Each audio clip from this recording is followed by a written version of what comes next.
Hello guys, मैं हूं गर्वित और स्टार्ट करते हैं। तो यार आज हम पढ़ेंगे मेटाबॉलिज्म ऑफ ज़ीनोबायोटिक्स डिटॉक्सिफिकेशन। तो यार स्टार्ट करते हैं। तो सबसे पहला जो पॉइंट है वो ये है कि we take different types of foreign compounds, ठीक है। जैसे कि पेस्टिसाइड्स जो हम सब्जियां खाते हैं उसमें आ जाते हैं। तो ये फूड एडिटिव्स जो होते हैं मेनली उनको हम कहते हैं फॉरेन कंपाउंड्स। फिर our large intestine that also secrete some compounds like indole from tryptophan आ जाता है हमारा, cadaverine from lysine, phenol from phenylalanine, tyramine from tyrosine, ठीक है। तो ये सारी चीज़ें आ जाती हैं जो हमारे खुद में लार्ज इंटेस्टाइन से सीक्रेट होती हैं। फिर normal metabolism waste like bilirubin, ठीक है, जो कि हमारा नॉर्मल मेटाबॉलिज्म वेस्ट है, हम जानते हैं। And many other unwanted and foreign compounds, unwanted compound जो कि बॉडी में बन जाते हैं एंड फॉरेन कंपाउंड जो हम ले लेते हैं। डिटॉक्सिफिकेशन, ये हमारा इंट्रो था। जो आप लिखो नहीं लिखो एक बराबर बात है। डिटॉक्सिफिकेशन, अब कन्वर्जन ऑफ, ठीक है, conversion of toxic compounds to less toxic या फिर नॉन टॉक्सिक, ठीक है, and more easily secretable forms.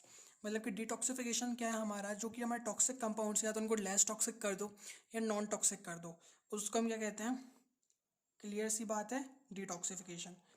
Detoxification एक मिजनोमर है, मतलब क्या है इसका, आगे देखते हैं। Sometimes it will make substance more toxic as compare to original compound. कई बार ये क्या होता है कि डिटॉक्सिफिकेशन के चक्कर में ये एक ऐसा सब्सटेंस बना देता है जो लास्ट टाइम से ज़्यादा टॉक्सिक होता है। एग्जाम्पल जो है हमारा प्रो कार्सिनोजन टू कार्सिनोजन, जो कि हम जानते हैं कैंसर में क्या होता है। फिर बॉडी जो है हमारी वो ट्राई करती है to get rid of foreign compounds by converting them into more soluble forms and excretable, leading sometimes to more toxicity. तो हमारी बॉडी क्या करती है, कई बार जो हमारे फॉरेन कंपाउंड्स होते हैं उनको ट्राई करती है कन्वर्ट काय में करने को कि यार वो मोर सॉल्युबल या फिर मोर एक्सक्रीटेबल फॉर्म में बन जाए। उस चक्कर में क्या होता है, कई बार हमारे जो बॉडी है वो मोर टॉक्सिक सब्सटेंस को बना देती है। नेक्स्ट बात करते हैं हमारी, इसलिए हम जो है इसको हम बोलते हैं metabolism of xenobiotics, metabolism of foreign compounds.